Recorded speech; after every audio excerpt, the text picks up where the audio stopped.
Right, had to come at it this way because it looks like a piece of art. That's the last time you're going to see it in that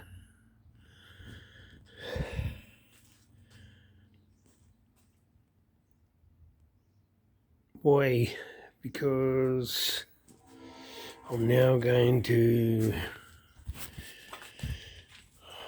bog it. That's strong enough for me, man. It's all weld and rebarb. Looks rough as guts, but it'll hold. And by the time I smooth it all out, should be ready to rock and roll. So it's just a piece of art. Look at that. Looks like an alligator.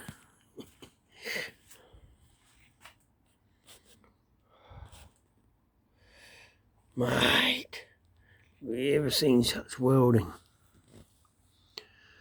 I mean, I could keep going and fill in the holes, but what's the point?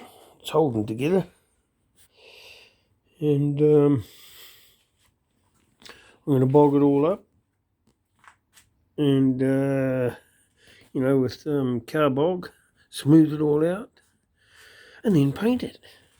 So, top secretly, you'll know that it'll hold, because it was a rusted out sort of frame in a half funny sort of way. Yeah, the beach did it. And yeah, so right, I'm gonna bog it up. I might do a bit more welding yet, don't know, see what happens. Audio. See you.